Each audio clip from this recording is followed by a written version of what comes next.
Francis Leo Lawrence was an American educator and scholar specializing in French literature and university administrator. A graduate of St. Louis University and Tulane University, Lawrence taught at Tulane for over 30 years and held posts as academic vice president, provost, and dean of the graduate school before being appointed as the 18th president of Rutgers University. During his career, Lawrence authored several books and articles on French classical drama and baroque poetry with a focus on the works of Molière. For his contributions to this field, Lawrence was awarded the honor of Chevalier dans l'Ordre des Palmes Académiques by the French government. Early years. Francis Leo Lawrence, Fran, as he was known by all, was born in 1937 in Woonsocket, Rhode Island, the fifth child and only son of Anthony and Eldora Lawrence. He attended Mount St. Charles High School where he played hockey and was a star pitcher on the baseball team. He was inducted into the Mount St. Charles Hall of Fame in 2005.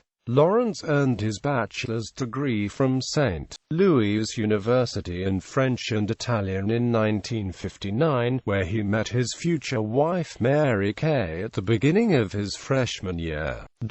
He was awarded an NDEA fellowship for graduate study and earned a Doctor of Philosophy degree in French classical literature from Tulane University in 1962. He rose through Tulane University's academic and administrative ranks to full professor, chairman of the French and Italian department, dean of Newcomb College, dean of the graduate school and chief academic officer, provost. In 1990, he was appointed president of Rutgers, the State University of New Jersey. He was married to Mary Catherine Long Lawrence. They have 4 children and 13 grandchildren. Fran died peacefully following an illness on April 16, 2013, at his home in Mount Laurel, New Jersey, with his beloved wife of 54 years, Mary Kay, by his side as well as his daughter, Naomi. He was 75 years old. Presidency of Rutgers. Among his many accomplishments as president of Rutgers included a strategic plan to further excellence in learning, research, and service that built upon Rutgers' strengths and offered a new vision of the university, the first university-wide curriculum committee assembled in over 2 decades to evaluate Rutgers' general education curriculum and to make recommendations that would focus the curriculum on the beginning of the 21st century, learning resource centers on each campus to help students achieve the greatest potential, and teaching excellence centers on each campus to assist faculty in the classroom work. The Run at 2000 project, which realized the goal of a fully wired campus and transformed teaching, research, and outreach at Rutgers. Community service initiatives, including the Adult Lifelong Learning Program, now known as the OSHA Institute, programs in the arts, music, and theater such as the Mason Gross School of the Arts Rutgers in New York series, which exposed Rutgers artists to one of the world's most important cultural environments. The hugely successful Rutgers campaign, Creating the Future Today, which raised 75% of its goal within the first 42 months and would far surpass its goal, raising more than $600 million. Rutgers' evolution as a global force in education, with new connections in Namibia, South Africa, Hungary, Ireland, Poland, France, Italy, and the Netherlands.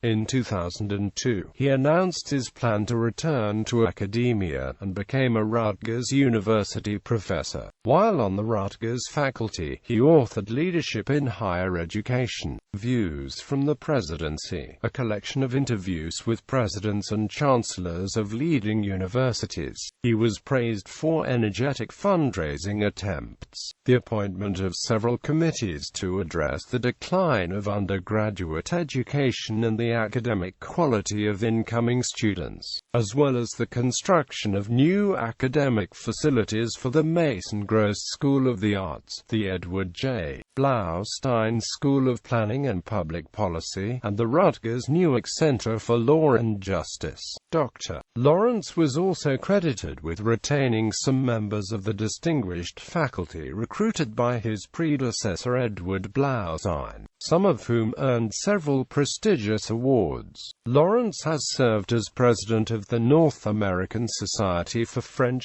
17th-century Literature, on editorial boards for several scholarly journals, as the board chair of a monograph series on the New Jersey Commission on Higher Education, and on the boards of several national higher education organizations. He retired from the office of president in 2002. As President Emeritus, he returned to teaching, with an appointment as university professor at Rutgers. Controversy. Comments made in 1994, in which Lawrence urged that higher education should not be denied to disadvantaged students who might lack the genetic, hereditary background to perform well on standardized tests, were publicized in 1995. The comments led to calls for his resignation, and student protests, including one that brought a televised basketball game to a halt as protesters staged a sit-in on the court. Lawrence repeatedly apologized for the comments, which he said were a verbal slip that did not represent his views. Selected publications: Molière, The Comedy of Unreason. Tulane Studies in Romance Languages and Literature. No. 2. New Orleans, 1968. The Influence of Rhetoric on 17th-Century French Literature. Papers on French 17th-Century Literature. No. 3. Seattle, 1975. Don Juan and the Manifest God, Molière's Anti-Tragic Hero. PMLA 93, 1978. Visages de Molière, Ouvres et Critiques V1, Paris. Editions Jean-Michel Place, 1981. Actes de New Orleans. Papers on French 17th-Century Literature. Biblio 17, Paris, Seattle, Tübingen, 1982. Leadership in Higher Education, Views from the Presidency. Transaction Publishers, 2006.